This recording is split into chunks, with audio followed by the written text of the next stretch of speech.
but it's also culture of resilience within agencies. And we're really far away from that. In fact, we see, it was already 10 years ago when, after Hurricane Sandy in New York, when Con Edison and the utility in New Jersey, PSEG, had multi-billion-dollar hardening plans. Like, how are we going to go forward in the future to harden our infrastructure? And I was at the Environmental Defense Fund at the time, and we actually sued the New Jersey Board of Public Utilities because they wouldn't allow us to come into the docket and present up-to-date information about sea level rise, up-to-date information about what they needed to do to prepare the actual infrastructure, for future storms. So there's a lot that we really just need to do and improve to get ready. And so, Sarah, now you're no stranger to really organizing successful outreach campaigns to communities and kind of with our local cultural institutions. How do we not pigeonhole community members like Raya or the organizations that she works with, or Caribbean island organizations, or kind of groups in the secondary roles when we work collaboratively? Thank you, Carlos. I want to thank the We Are Still In, America is All In Pavilion for hosting us, and all of us for getting here today. I think the problem with pigeonholing comes from anyone assuming that they know what to do, that they know what the problem is. This situation is so dynamic that no one can ever know for sure, that we are always trying to figure out what the solutions are and figuring out how to adapt. And so if you have a co-design approach or a cooperative approach, pigeonholing becomes at least short-lived, if not impossible. And instead, focusing on relationships rather than transactions. And I hope you hear that a lot during the conference. The problem with relationships resolving climate change is that climate change is so urgent, and the time scale for distributing, say in the United States, federal funds is so brief, that we figured the best way to resolve it is through transactions that hopefully over time will accumulate and plug holes in the dike. But the situations are far too dynamic for that. The holes are changing and widening all the time, and instead it's the relationships that develop that become more dynamic and more resilient for solving problems. But many Western European white settler types are very linear, and we're very focused on the transactions. And when we're able to stop, breathe, and allow ourselves to take the time to develop relationships, we'll be better off. So I'll use a personal example. I organize cultural institutions in community work on climate action, and I regularly attend the Association of Tribal Libraries, Archives, and Museums, ATOM. And I've been there for the last 5 years. And for the first 2 years, I repeatedly made horrible white settler mistakes. And they were very patient with me, and I was patient with myself, and spent the time to develop relationships that are now turning into problem solving that respond to the issues that others bring to me rather than I expect they might have. So what I think about is, how is this a relationship rather than a transaction? And I'm hopeful that I will learn enough to be useful over time. And Ray, I want to turn to you real quickly as well, because something that Sarah kind of spoke about. A lot of the times with this kind of white settler mentality, or just kind of historically, right, we're kind of seen as the community organizations or those focused on equity and environmental justice, kind of seen, not really given the opportunity or really the respect that's given. You kind of recently had a spat with a U.S. congressman. Can you tell us a little bit about that? And I think you handled it with grace, so do you want to maybe tell us about what that was like, the response to it, and kind of lessons learned for everyone else about what not to do and to challenge Raya Salter going forward? Well, thank you for mentioning that. And I also want to say, it brings joy to my heart when people speak about relational organizing, because that's so much about, what we do as organizers, especially, in the environmental and climate justice community, is relational organizing. And that's the foundation of everything that we do. And yes, in many ways, those are the cultural pieces that are not valued and not taken seriously. And yes, Carlos mentioned just in September, I was invited to testify before Congress about big oil pledges, misinformation, and environmental injustice. And a Republican congressman from Louisiana thought it would be in his interest to use his time to basically attack me to get, brownie points for his base. Now, I stood my ground. I didn't mind the disrespect. Yes, did a congressman call me boo? A white congressman called me boo and young lady several times.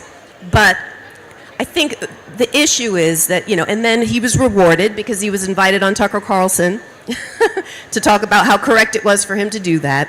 I had a viral moment, but, and it's unfortunate because I think and I was able to stand my ground, and I told him about himself, and I handled it fine. But I think, to your point, Carlos, so many of the solutions, be it relational organizing, be it womanist perspectives on gender and climate planning, be it justice-based perspectives, these things I think aren't taken seriously. Quite often you're sort of laughed at, or it's seen as a joke or an impediment to, moving forward with the deal. And what people need to understand is that this is the real value. And actually in any community, the value for disaster preparedness lies in the knowledge that the community has, right? Folks know, who is on an upper floor, and needs their medicine, for their asthma medicine, their diabetes medicine when the power goes out and they can't get the elevator down. It's the local folks who have this knowledge about what needs to happen, and we need to have more respect and take these issues more seriously. Yeah, and I think he learned his lesson, or maybe not, but we'll find out again. So Raquel, I want to turn to you. So in the renewable energy and infrastructure space, there's so much going on, all of it happening so quickly. Infrastructure bill, IRA, international, commitments and kind of direction.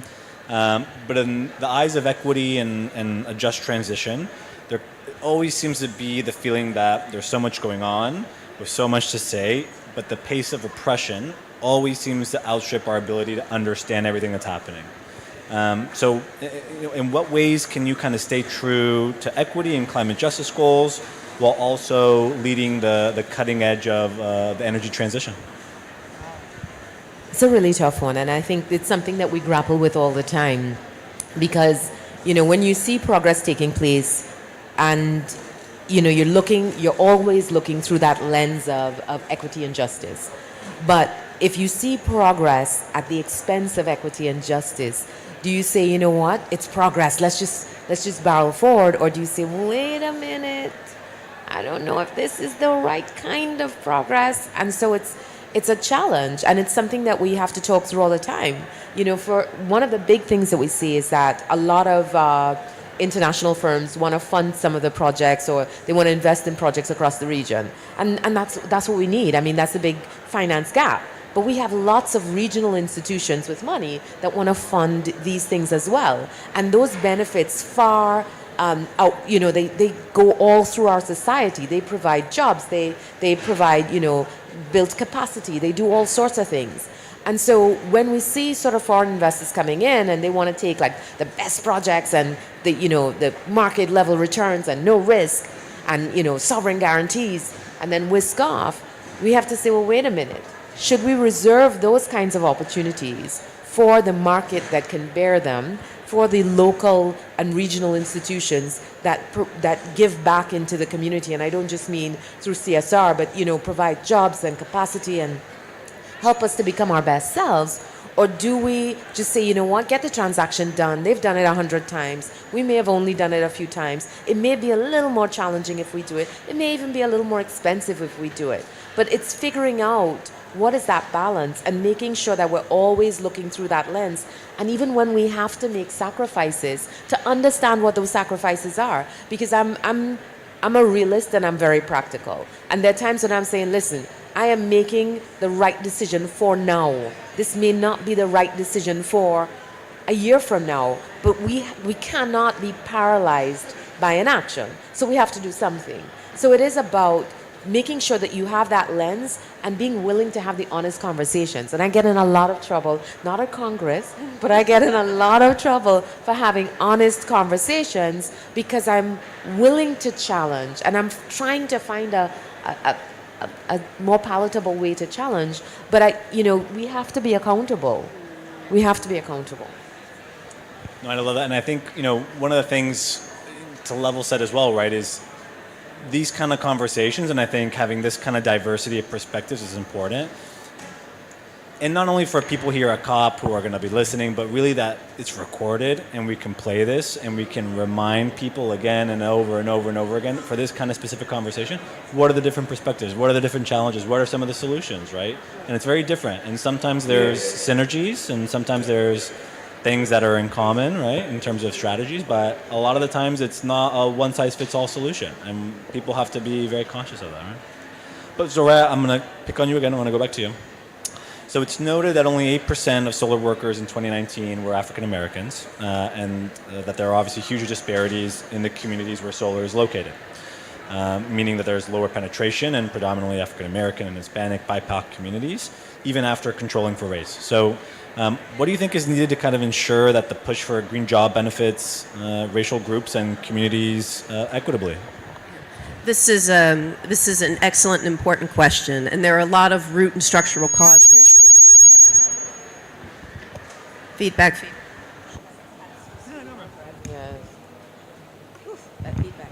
Hello. All right. It's actually a little bit better, I think. It's a very important question, and there are a lot of structural reasons. Structural racism in the United States, the caste system in the United States and throughout the world, that's not a surprise. But also, the way that energy and renewable policy has been sort of forwarded thus far has really contributed to this. And we understand that. And it's a tough question, especially for folks like myself who've been renewable energy advocates. I know there's a lot of things going on. Wildlife. Yes, wildlife. Thank you very much. For those of us who are energy advocates, because we have been supportive and are still very supportive of things like tax credit for rooftop solar, and frankly, in the Inflation Reduction Act, the recent climate legislation, which is in the United States, which is it is the biggest investment in climate in United States history. It has a lot of compromises that the environmental and climate justice community are very, very unhappy about. But one of them is that its reliance, again, on major tax credits for things like rooftop solar and even heat pumps. We know that this goes to the higher income individuals. That's why you see, if you own your home and you can put rooftop solar on, you are going to adopt faster. I lived for 3 years in the state of Hawaii, and it's really a very good example of this. Highest cost of energy in the United States. Why? They import fossil fuels. Urgent that they get off of oil in the islands. However, focusing on rooftop solar meant that there's the highest level of penetration, solar penetration in the country in Hawaii, very much concentrated in the higher income people. So when I was living there, I was rooming, for an example, in Kailua. I don't know if you've been to the Hawaiian Islands. It's a very sort of wealthy, beautiful suburb. And we were paying about $20 a month for energy because she had taken advantage of the rooftop solar program. Meanwhile, a family living multi-generationally with maybe 10 to 20 people in a household, in a different community, could be paying $600 or $700 a month, and this is in a place with no heating season, so it's just for electricity and cooling. So, one way or how these subsidies have been structured, so I'll leave it at that. There's a lot. I'll leave it at that. Okay, Sarah. So now turning back to you, kind of more in the physical realm now and talking about projects and partnerships. What are kind of the novel ideas and projects and, again, kind of partnerships that you've seen? How is the cultural sector reaching out and successfully bridging the divide between talking and doing?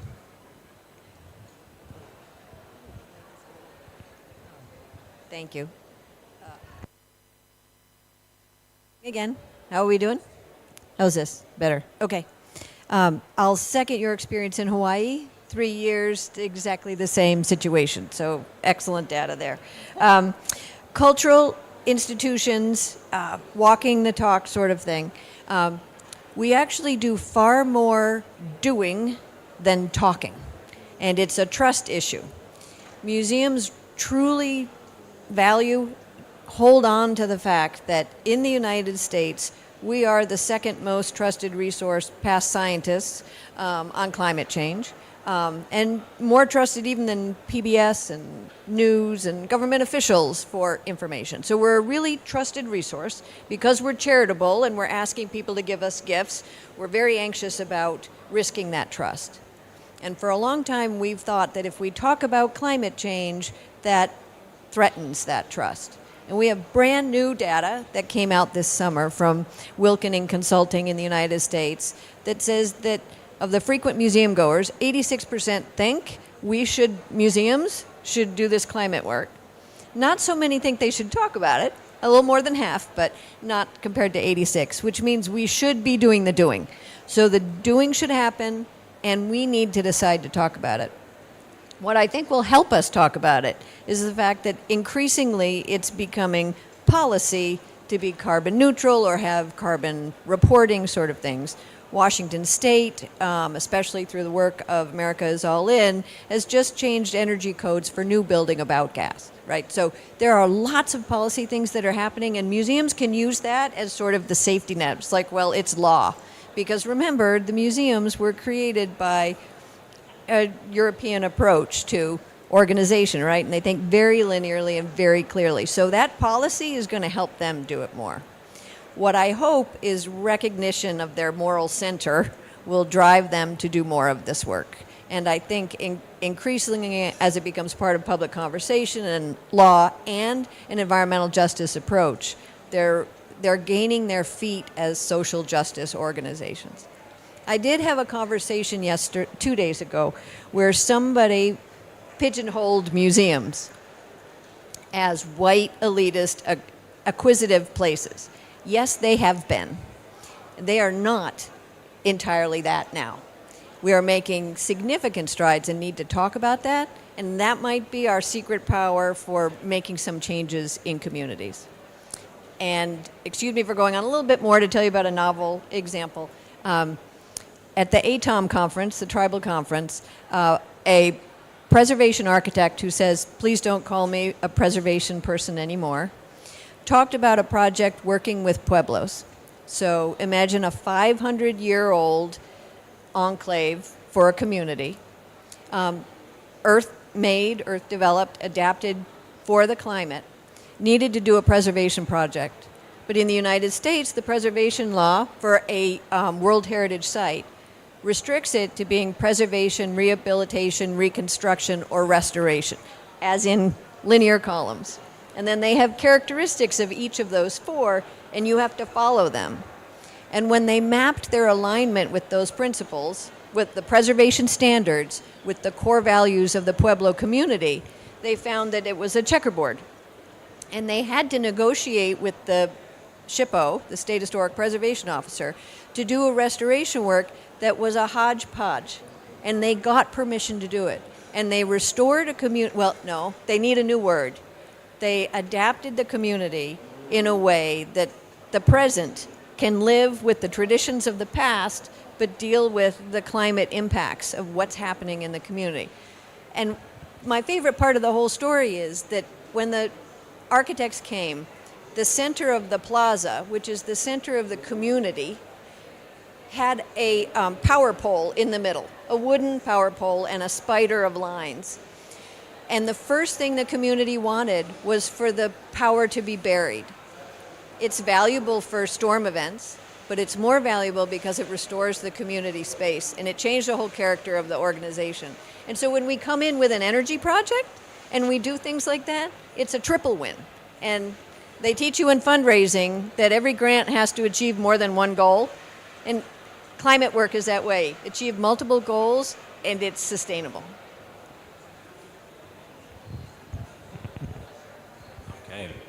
So I kind of want this to be now almost like a fireside chat. I want us all to kind of be open, think about questions, feel free to ask each other questions. But I'm curious. There's a whole lot that's happened, at least in the United States. But I feel as though, and what we've heard here, the United States very much so can either be a trendsetter or can very much so impact a lot of countries and their efforts and the things that they focus on.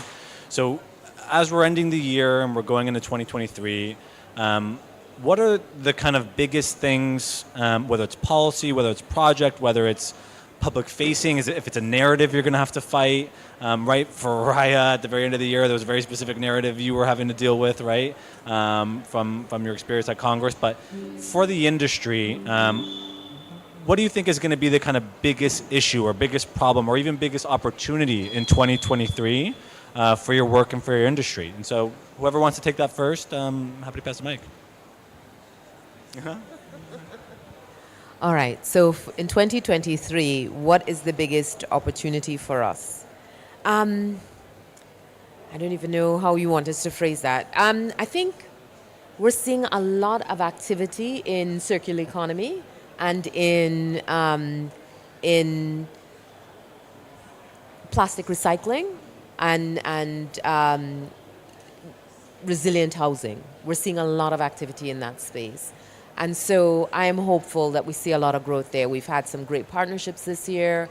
We've launched some new initiatives this year, and I can see them proliferating really quickly next year into more resilient housing using more regenerative methods and more circular economy. That's what I think the opportunity is for us next year. Not exciting, but I mean the whole issue of people being displaced and being without their homes, that's a tangible issue for us. So focusing on things like getting rid of plastic waste, which helps us with the flooding, and using that plastic waste to build more resilient housing, helps to protect lives and it helps to protect people. So if that's the only thing that we do well next year, win.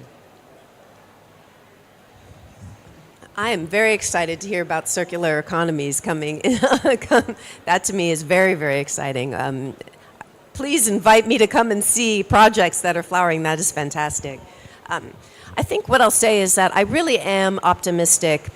The Inflation Reduction Act really is, in the United States, providing some major opportunities. Again, there are a lot of significant issues and problems with the Inflation Reduction Act. There are a lot of compromise pieces. The environmental justice and climate justice community in particular, is very upset about many of them. However, I personally have a, best to be at the table rather than on the menu approach when it comes to it, because we're talking about $290+ billion, and this is before you take the value of the tax credits into account. That includes a 20 or 27, depending on how you calculate it, $1 billion for a greenhouse gas reduction fund that is going to be like a green bank, a national green bank.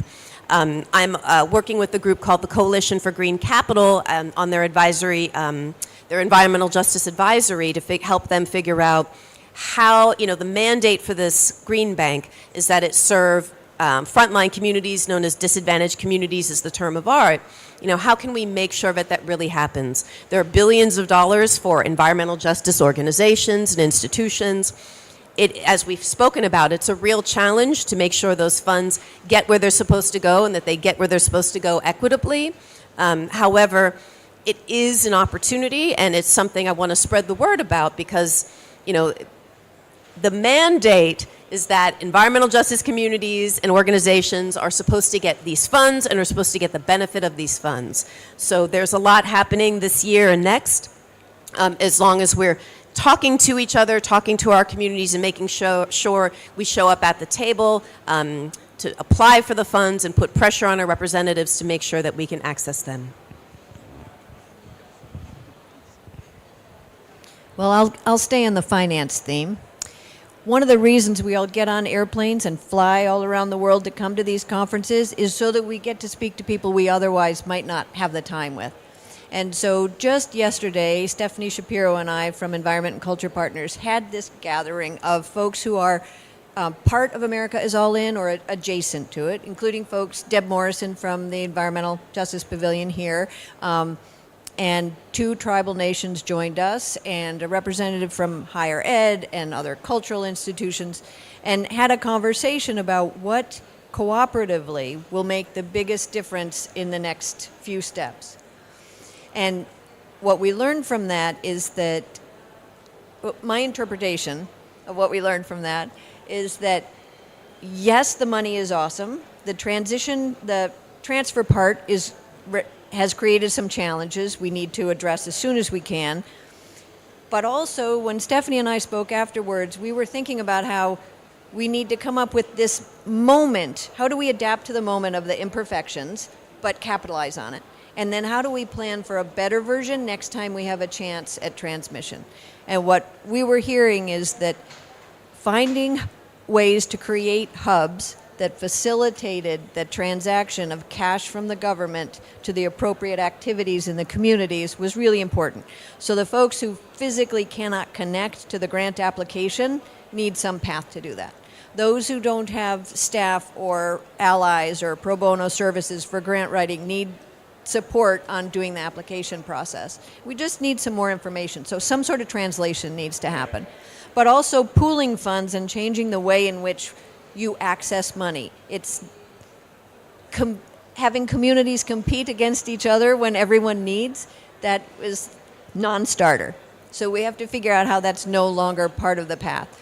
And so thinking long-term relationships, how do we work with funding mechanisms to create new pathways that don't recreate the old linear approach is our next priority. So you said we could ask questions, right? And I did want to ask you about the project where you had the pole in the middle and it made sense to underground it because they'd get the community space back.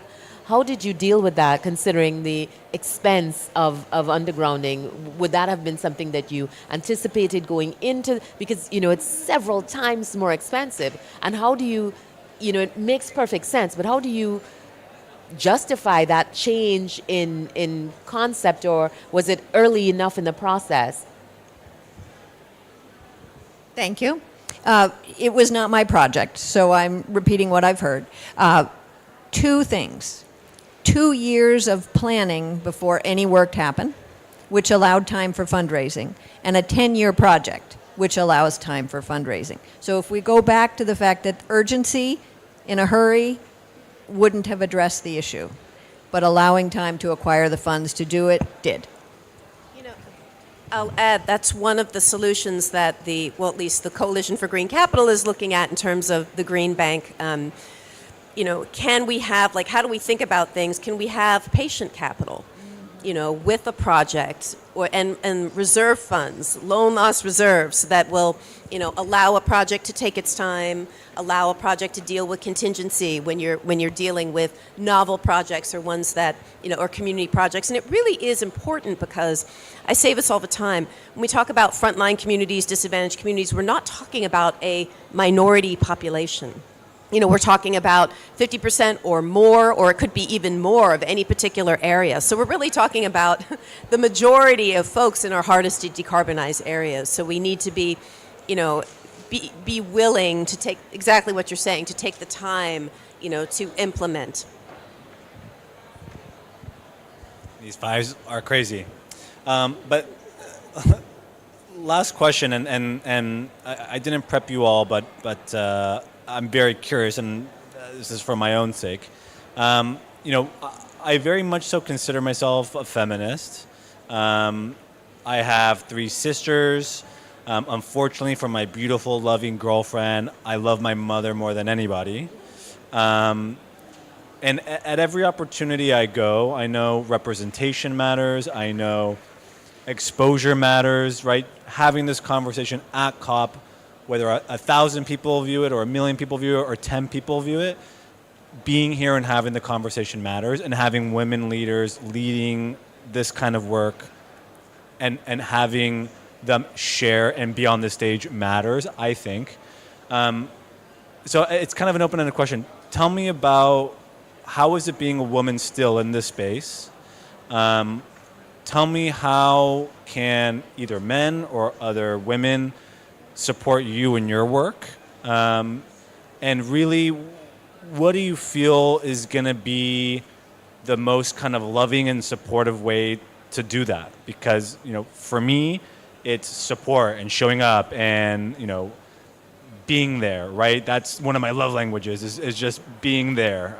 You don't have to do anything, but just be there, right? But for some other people, it may be something else. For some people, it may be financial commitments. For some people, it may be partnerships. For some people, it may be, who knows. But I'm curious, as a male in the space, not a massive platform, but with a lot of intention and a lot of ambition, how can we help uplift women, and how can women help uplift women, and how can everybody uplift you guys in the type of work that you guys do? So open question, and maybe Raquel, I'll give you a breather since I picked on you first, and Sarah, since you're so smart at this, yeah. I seem to always have two answers. One is money, and one is early opportunity. Do not make us the last in line to be considered for our funding. That happens, and it happens repeatedly, and we have to stand up and say, no, pay attention to us. So make sure that the funding hurdles are not higher for us, whether they're explicit or implicit. The implicit ones are the hardest. And make sure we can go first some of the time. That's helpful and interesting. I think I appreciate that, I appreciate the question, and I appreciate the way the question was asked, because I think one of the issues, and I mentioned it before, is that we have to not be afraid to say patriarchy, womanism, feminism. I do think that one of the ways that the patriarchy operates is that, when you raise these issues, it's dismissed, or it's not taken seriously, or if you say something about what is a culture, you said, to do something in a loving way, people think that's not business, they don't take you seriously. But the truth is that women have, that it's a thing, that patriarchy is a system, a social system that we live under. Women, womanists and others have solutions, have been studying these things, have solutions for how we can structurally address them, and to actually take them seriously and address them. And then your point to, when you see dynamics, in an office, it can be, or in a space, it can be the big one that I think that all women, you say an idea and people don't, say it, and then a man says it and everyone says, oh yes, that's the great idea, small things like that, and yes, who gets to speak first, or who isn't chosen to speak, these things often break down in a gender-based way. So recognition of that, I think, also helps. What a marvelous question. I love the question. And it's, it's sometimes humbling and it's sometimes humiliating, honestly.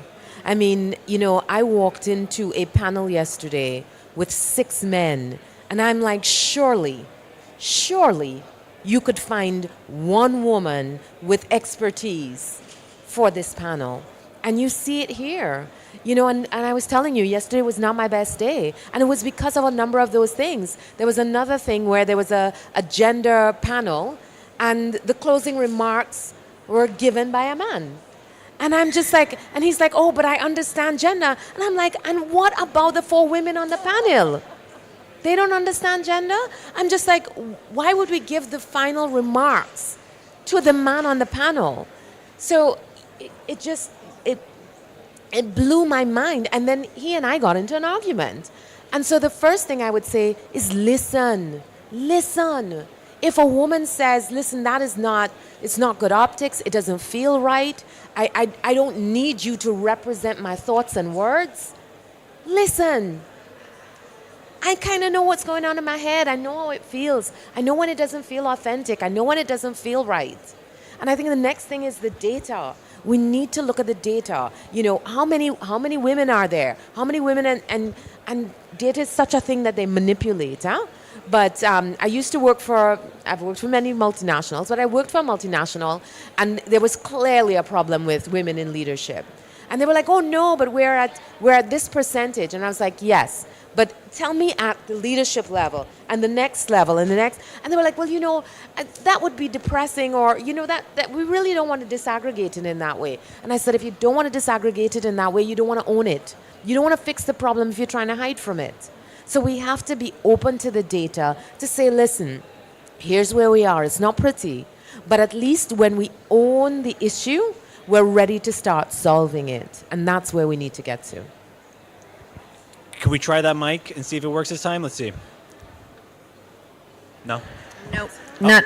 Oh, there we go. All right. So I'm conscious as we're having this discussion that the first question he asked of me was, how do we prevent pigeonholing? And I'd like to acknowledge that there is a friend and a colleague of the male persuasion in our audience who is not like what we just spoke about. And that if we pigeonhole all men as taking away our power, then we're giving up our allies. And we need to keep our allies close and use them in helping advance our cause. I think one of the things that, and we have, I think, 5 more minutes, so I'm going to take the opportunity to keep asking you guys questions off the cuff. But one of the things that I remember studying not too long ago, but I think in like middle school or high school, was one of the main indicators of a successful society is the education and the involvement of women and their involvement in the workforce. And I feel like, especially now with Iran and with Pakistan and things happening in Saudi Arabia and all over the world, and even in the United States, right, with the rollback of certain rights and really the kind of wave of ideology happening now, that really seems at risk at sometimes, right? And something that we kind of took for granted is now, again, kind of at risk. So I would echo what Sarah said. I think there's an honest, and I feel, and my heart fell for you, Raquel, when you said that it's embarrassing, because I have felt embarrassed in my life sometimes professionally, and it wasn't because of who I was how I was born, and who I am. And I'm sure to be feeling that way because of how the gender you were born into, that must be crushing. Knowing that you're probably smarter, knowing that you're maybe more ambitious, the hours that you put into all your work, and you being judged, or an outcome being different because of the way you were born.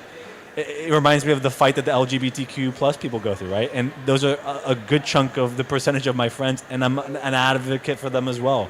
But it crushes me when I hear you say that, and my heart goes out to you. So I guess next question is, kind of specifically, because, you said we are in a patriarchy in a lot of societies. We're kind of going through that transition.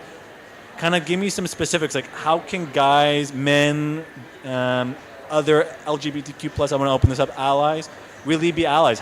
Give us some concrete examples of, like, hey, it's funding first, right? It's listening, not being condescending and being open, but give me some concrete examples, like what are some ways that we can reach out? What are some ways that we can be more conscious in a meeting or in a panel or right? I've vowed to never be on, and I take this from Julia Bovey, who used to work, and I was at Eversource, used to work for Equinor.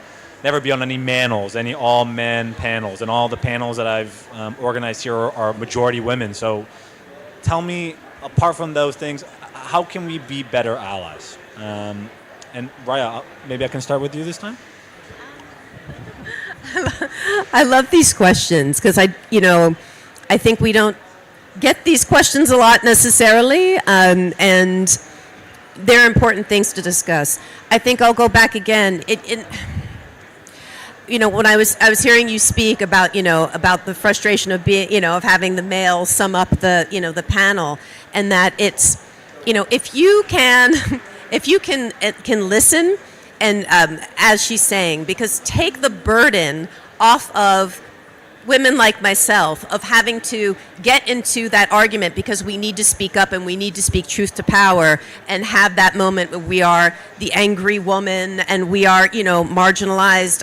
It is so very frustrating. So often, we feel silenced because we don't want to rock the boat, and that's another kind of dissonance that gets very frustrating.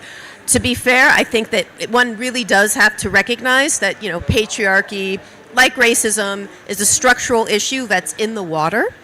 No one is above it. You can't kind of be a one-person outlier who sort of gets it. That it sort of isn't how it works.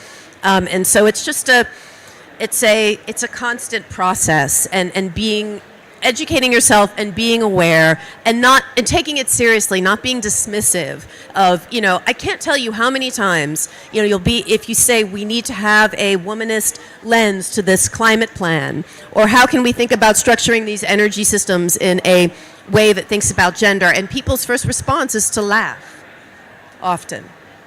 So we need to change that. And I would say quickly, take the time to think with me.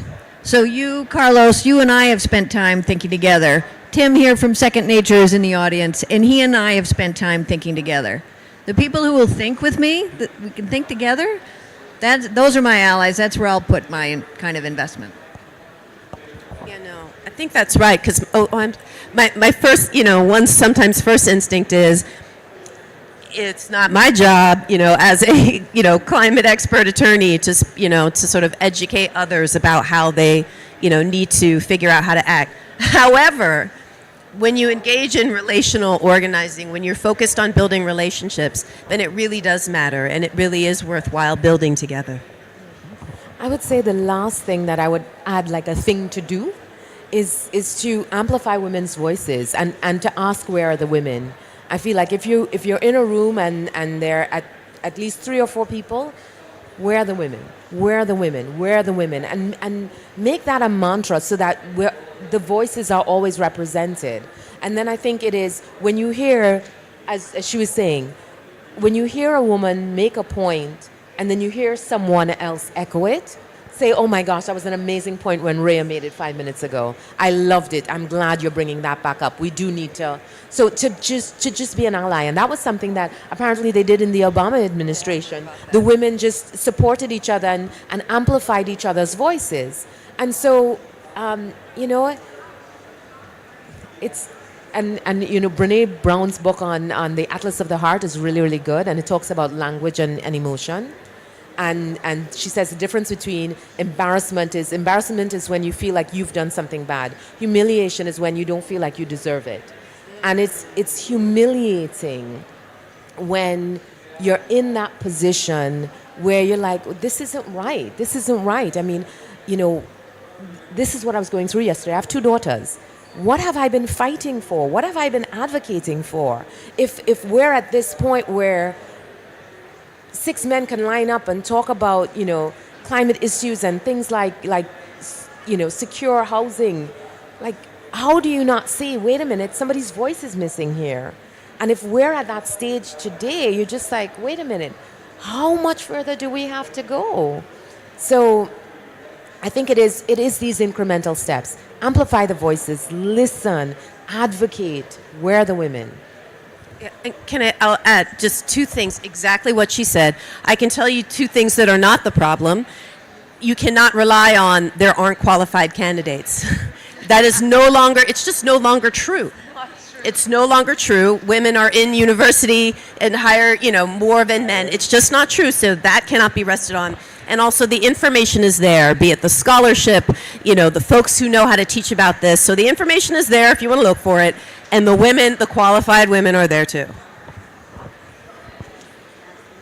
Well, ladies, I appreciate you waking up very early on Friday for this panel discussion. I appreciate you all agreeing to be a part of the panel, sharing your personal stories, your professional expertise. When I think of outreach and community and energy, I can't think of any 3 more qualified individuals, men or women. And I don't think it's a coincidence that there are 3 women. Would have been 4 with Sophia.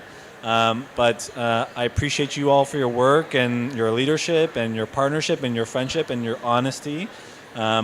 This turned into a feminist conversation at the end, which I love. Maybe most of the panel should, because for me, my emotion and my heart is definitely now in this conversation and everything that we shared. So thank you so much. And everybody watching at home, this will be in my personal favorite panels I've ever been on. So thank you and have a great rest of your COP.